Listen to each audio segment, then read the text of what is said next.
in 1993. Not only was I born that year, but also it's the year that Clint Howard played in 2 films. The films were Carnosaur and another film that I'm about to review. And Carnosaur was the first one I ever saw Clint Howard in. And the other film, I wish I had seen instead.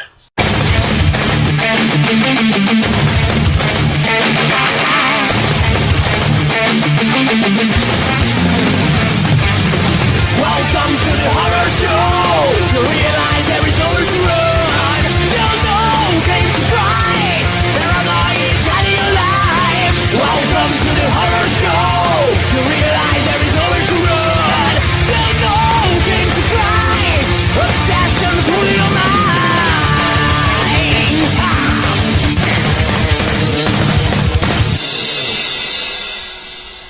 Ticks on DVD. Also known as C2, Killer Insect, or Infested. Now, have you ever seen those kind of horror films that have more of a family drama thriller type element to it, rather than a straight up horror film? Well, this is one of them. It has, like, these characters that are just so nice. And then when any of them die, it's like, oh yeah, this is a horror movie with really gross special effects. Yeah, this is one of those kind of movies, somewhat. I mean, you've got Alfonso Ribeiro from The Fresh Prince of Bel-Air who played Carlton in that show. He plays in this movie as a thug. And I'm not gonna lie, but when Alfonso Ribeiro's character loses something very near and dear to him, he reacts like one of the best reactions in this movie.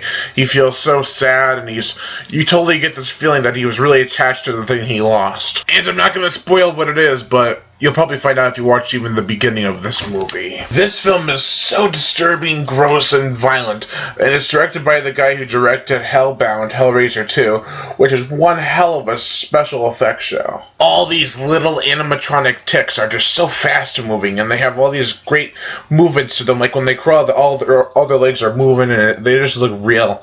And then when the big tick, yes, there's a big tick at the end, but I'm not really spoiling anything because you can see it coming a mile away. But the big tick at the end is just, it's a work of art. Way to go, Ticks!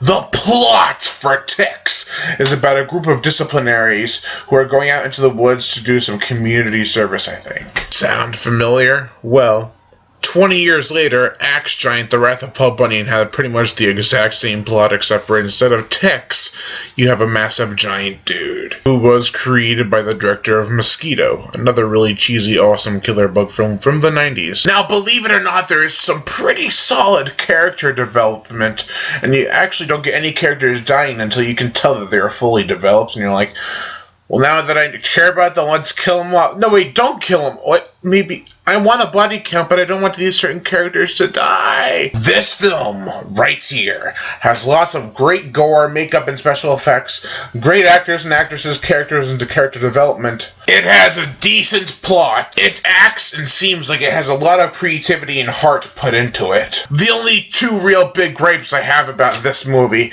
is that it has a very low body count, and the characters are like, we don't like each other, yet we do like each other, yet we don't. We do it. It's always switching off and on. I will watch it again. It's definitely a recommendation from me to you. Overall, I give Ticks a 4 out of 5. Is this film one hell of a special effects show? Yes.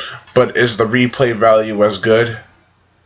Somewhat. I am Brian Gatto, host of Horror Show Movie Reviews. Make sure to like my Facebook page in the description below, and to leave comments and subscribe.